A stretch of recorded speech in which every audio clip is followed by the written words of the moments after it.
विश्वास। अरविंद और श्वेता में बहुत गहरा प्यार है। दोनों की शादी को 5 साल हो चुके हैं, लेकिन उनकी जिंदगी अभी भी अधूरी सी है क्योंकि इनके कोई बच्चा नहीं है। फिर भी इन्हें विश्वास है कि इस साल इन्हें बच्चा हो जाएगा। दोनों के बीच इतना प्यार है कि ये एक दूसरे के बिना बिल्कुल नहीं रह सकते। बच्चा ना होने की वजह से अरविंद के माँ-बाप श्वेता को कभी-कभी ताने मार देते हैं और श्वेता भी सुन लेती है क्योंकि उसे यकीन है कि उसे बच्चा जरूर होगा।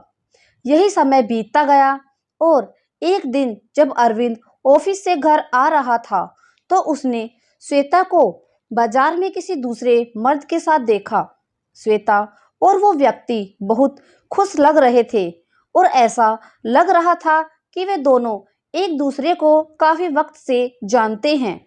अरविंद घर आ गया और फिर थोड़ी देर बाद श्वेता भी आ गई। श्वेता के आते ही अरविंद ने उससे पूछा, श्वेता कहाँ गई थी? श्वेता ने हंसते हुए कहा, मैं बाजार गई थी, घर का कुछ सामान लाना था। ये सुनकर अरविंद को थोड़ा गुस्सा आया, लेकिन उसने श्वेता को कुछ नहीं कहा। उसके बाद अरविंद ने श्वेता को कई बार वही आदमी के साथ अलग-अलग जगहों पर देखा और एक दिन अरविंद ने देखा कि वो आदमी श्वेता को घर तक छोड़ने आया था। श्वेता उसके साथ बहुत खुश लग रही थी। उस व्यक्ति ने श्वेता को घर के बाहर छोड़ा और फिर चला गया। अरविंद का दिल बहुत दुख रहा था, लेकिन श्वेता को खो देने के डर से उसने उसे कुछ नहीं बोला। एक दिन अरविंद घर पर बैठा था कि तभी श्वेता का मोबाइल फोन बजा। श्वेता बाथरूम में थी, इसलिए अरविंद ने फोन उठा लिया। फोन उठाते ही दूसरी तरफ से आवाज आई, हेलो अरविंद, मैं थोड़ी देर घर आ रहा हूँ, कुछ जरूरी बात करनी है। बस इतना कहकर उस आदमी ने फोन काट दिया। अब अरविंद ये सोचने लगा कि उस आदमी को उसका नाम कैसे पता। अरविंद के दिमाग में कई तरह के ख्याल आ रहे थे। अरविंद को लगा कि शायद ये वो व्यक्ति है जिसके साथ श्वेता अक्सर घूमती है। अरविंद को लगा कि ये शायद उससे डिवोर्स लेना चाहती है और इस सिलसिले में बात करने वो व्यक्ति घर आ रहा है। अरविंद बहुत गुस्सा और उदास हो गया। वो अपनी शादी को टूटने नहीं देना चाहता था, लेकिन श्वेता ने धोखा दिया। उसे कुछ भी समझ नहीं आ रहा था।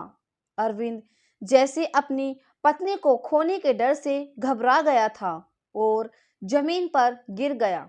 इतने में श्वेता भी बाहर आ गई और अरविंद को उठाया और पूछा, क्या हुआ तुम्हें? तुम ठीक तो हो? अरविंद ने गुस्से में श्वेता को धक्का दिया और वो गिर गई।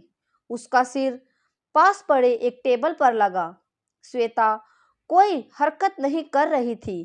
कांपते हुए हाथों से अरविंद ने श्वेता को अपनी बाहों में उठाया और देखा उसके सर पर बहुत गहरी चोट लगी है, जिसकी वजह से श्वेता बेहोश हो गई है।